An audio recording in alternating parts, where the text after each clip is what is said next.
कल वाणी जी का अवगाहन हुआ, हर ऋतु, हर केली, हर विलास का दर्शन हो रहा है, फिर भला इनका मन कैसे भटक सकता है। एक बार प्रिया चरणारविंद की छटा प्रकाशित होने पर मन पंग हो जाता है लालजू का, तो जीव की क्या बात है। अब ही पंग भई मन की गति बिन उद्दिम अन्यास, तो फिर ऐसा क्यों लिख रहे। ये हृदय की स्थिति पहले देखी और जब कृपा हुई तब नित्य लीला का अवगाहन हुआ।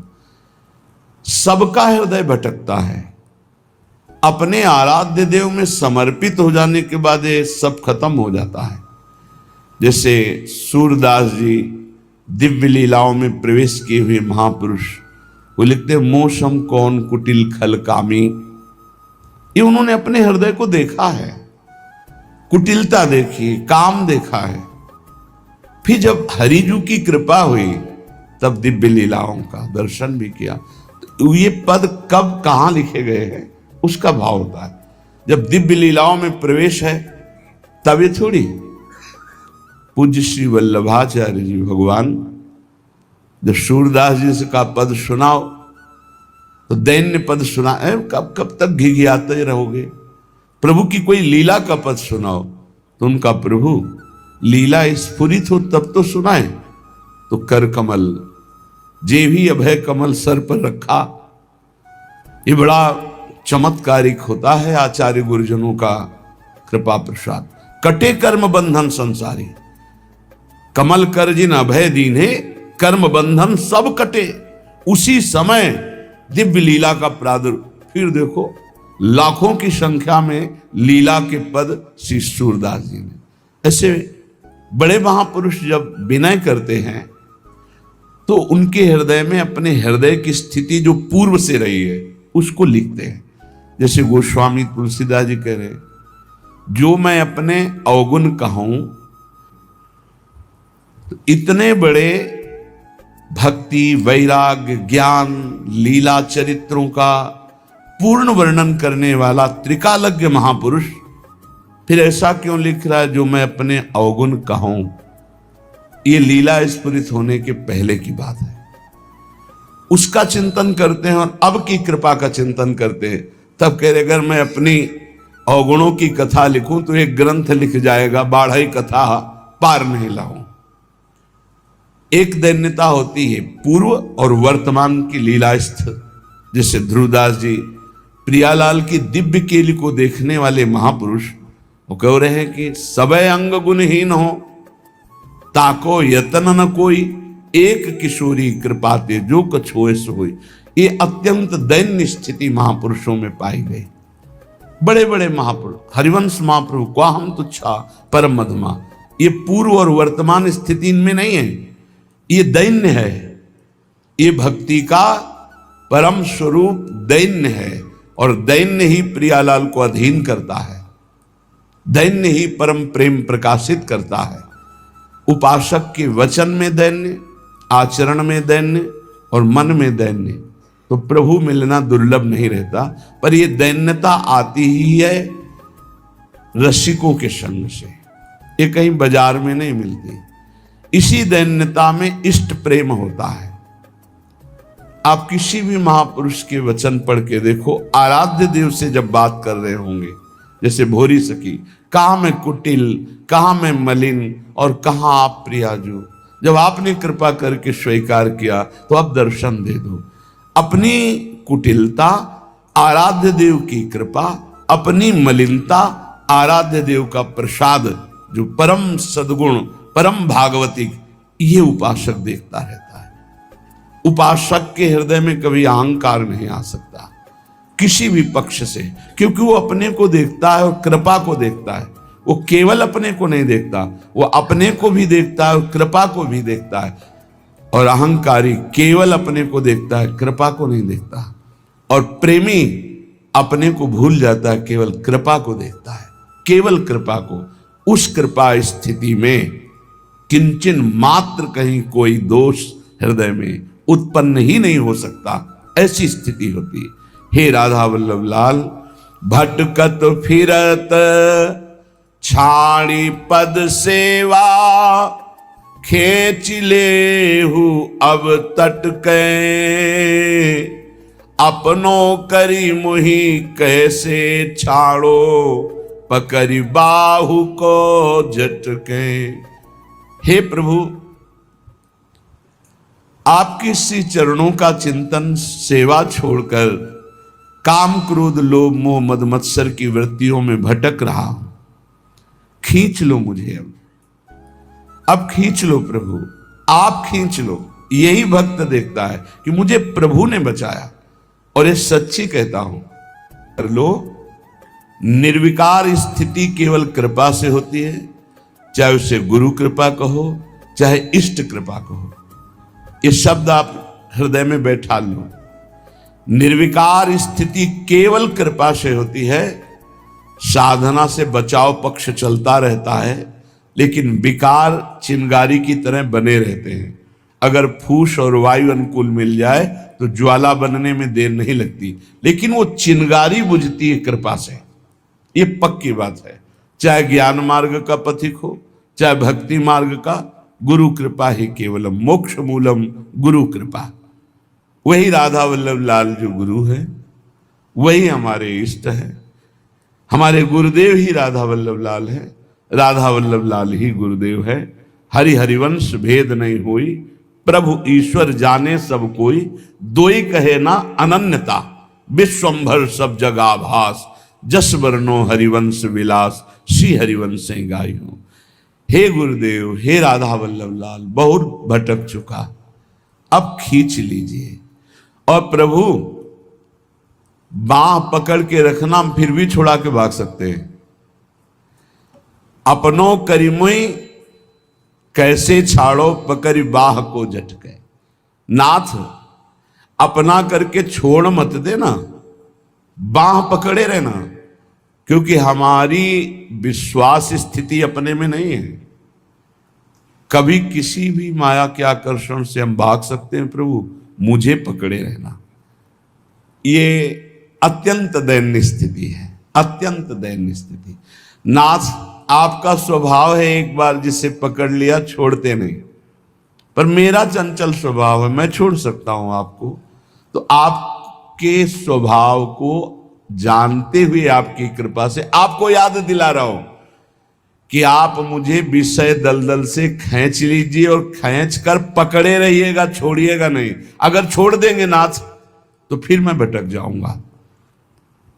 तुम ढिग पतित अनेकनी आए, मेरी बार क्यों सटके। जोरू धारोगे प्रभु मुँह को, सुयस बढ़ोगे झटके। प्रभु, वैसे जब हम चरित्र पढ़ते हैं तो देखते हैं कि बहुत से पतितों को आपने महान परमहंस बना दिया, महात्मा बना दिया, भगवत प्राप्त महात्मा बना दिया।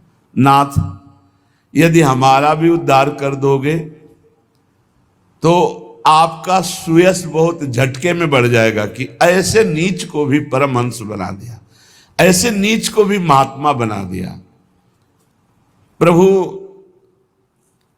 श्री गोवर्धन लाल जी गोस्वामी कह रहे हैं, वैसे हमारा तो बचपन भी आपके साथ ही खेलने में गया, क्योंकि पूज्य गोस्वामी वंश में जन्म हुआ तो बचपन से राधा वल्लभ लाल।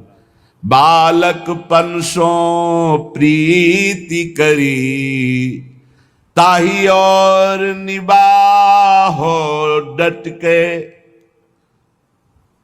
हमारी आपकी बचपन की दोस्ती है।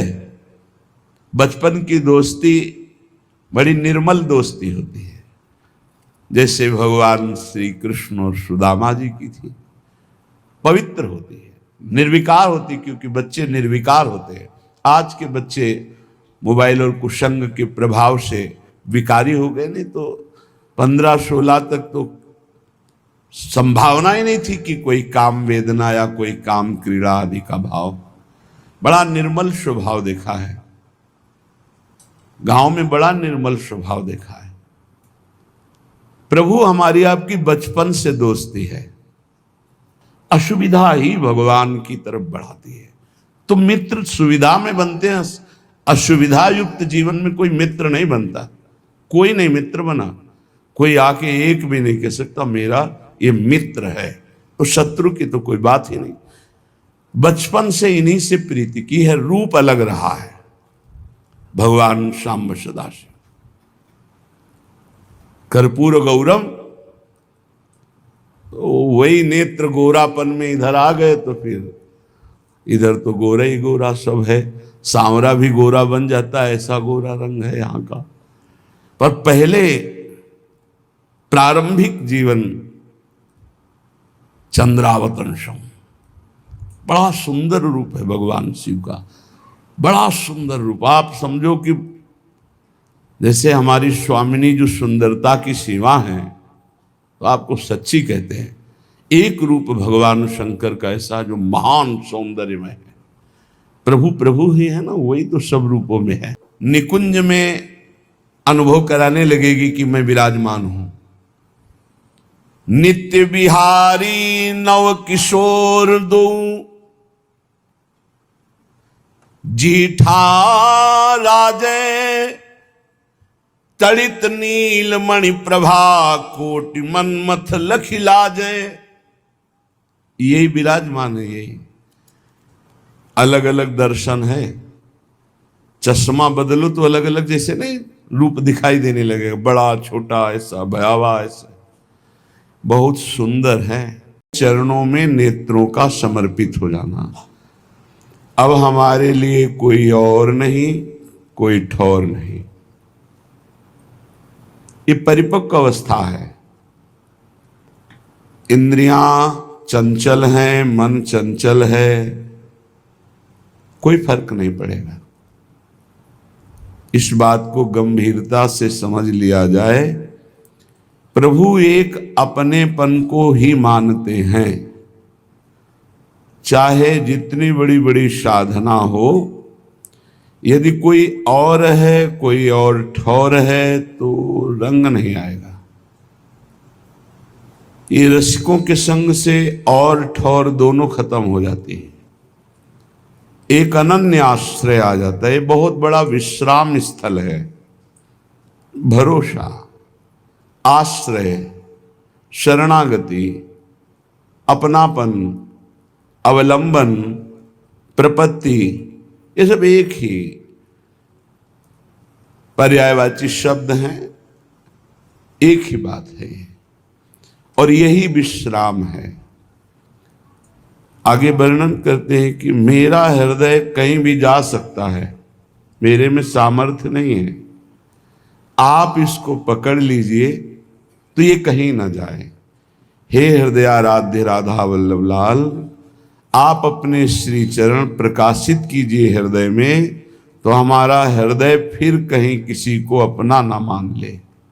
बड़ा खतरा है यहां किसी व्यक्ति, वस्तु, स्थान को अपना मानना, और बिना माने अपने को असहाय समझता है।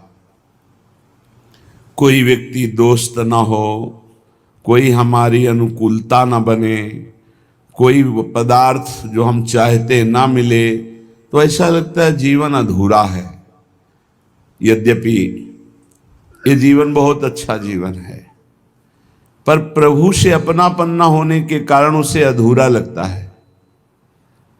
निश्चय ही आपसे कहते, जो विश्राम अनन्यता में है वो बड़ी बड़ी साधना में नहीं है, अन्य आश्रय लेकर। और कोई साधना नहीं, अनन्यता है, पड़ा है, तो उसे जो दिव्य गति प्राप्त होगी वो बड़े बड़े साधनों से नहीं प्राप्त होती। जो अनन्य होता है, आश्रित होता है, उसमें कभी साधन का भाव आता ही नहीं। देखो ध्रुवदास जी महाराज कह रहे हैं, सबे अंग गुणहीन हो, ताप व्रत नियम संयम ज्ञान विज्ञान जो बोलो, सबे अंग गुणहीन हो, ताको जतन न कोई, एक किशोरी कृपाते, जो कछु होए सो होई। सोऊ कृपा अति सुलभ नहीं, ताको कौन उपाओ, चरण शरण हरिवंश की सहज ही बने बनाओ। आचार्य शरणागति पर दृढ़ विश्वास, गुरु प्रपत्ति पर पूर्ण विश्वास। ये आराध्य देव तभी प्रकाशित होते हैं जब रसिकों के संग से और ठौर का नाश हो जाता है। कोई और जगह नहीं रह गई हमारे लिए, कोई और हमारा नहीं है। ये बहुत बढ़िया स्थिति है। आप इसको हृदय में धारण करने की चेष्टा कीजिए, विश्राम मिल जाएगा। एकदम शांत हृदय, कोई चंचलता नहीं, कोई लाभ हानि का प्रभाव नहीं, किसी भी तरह के किसी द्वंद्व का प्रभाव नहीं। बहुत ऊंची, बहुत पवित्र, बहुत महिमामयी कृपा से प्राप्त होती है स्थिति। अपने इष्ट के अनन्य हो जाना, कोई और ठौर नहीं, कोई और नहीं। दुख सुख की बातें हम जिससे कर सके कोई और नहीं। यही है राधा वल्लभ लाल। एक सेकेंड भी नहीं लगता ऐसे सुनते हैं। आप इनको विग्रह रूप मत मानिए, साक्षात विराजमान हैं। कई दिव्य अद्भुत घटनाएं राधा वल्लभ जी के मंदिर में ही घटी हुई, हृदय की बातें होती। एक सेकेंड भी कहने के बाद सेकेंड तब पूरा हुआ जब बात पूरी हो गई। तत्काल बहुत कृपा स्वरूप है। अपने आराध्य देव में ऐसी प्रीति हो जाए कि हमारा हृदय बड़े से बड़े लाभ मिलने की लुभावनी वृत्ति पर भी अपने इष्ट देव को ना छोड़े। यद्यपि परिस्थिति बहुत गड़बड़ है, ध्यान देना, परिस्थिति बहुत गड़बड़ है। सामने हमें लुभाया जा रहा है कि इधर कदम रख दो, परिस्थिति ठीक हो जाएगी, हम ये सहयोग कर देंगे, ऐसा वैसा। आप कभी टूटना नहीं, बस फिर चमत्कार देखना। प्रभु की कृपा का फिर अनुभव ऐसा होगा कि आप असली में अनन्य हो जाएंगे। ये जब जैसे जैसे कृपा का अनुभव होता है वैसे वैसे हृदय समर्पित होता चला जाता है। पर माया ऐसी प्रतिकूलता पैदा करती है कि हमको अपने इष्ट देव के विधान में प्रतिकूलता अनुभव में आने लगती है, तो हमारा हृदय फिर बहुत समय लगता है अनन्य होने में। कह रहे करो कृपा मेरे ऊपर, जियरा अति ही भटके। देखो हमने बड़े बड़े महापुरुषों को देखा है, स्थिति में है फिर भी प्रभु से जब प्रार्थना करते तो बहुत दैन्य होके करते हैं। जिन महापुरुष ने लिखा कि मेरा हृदय अंतःकरण भटक रहा है,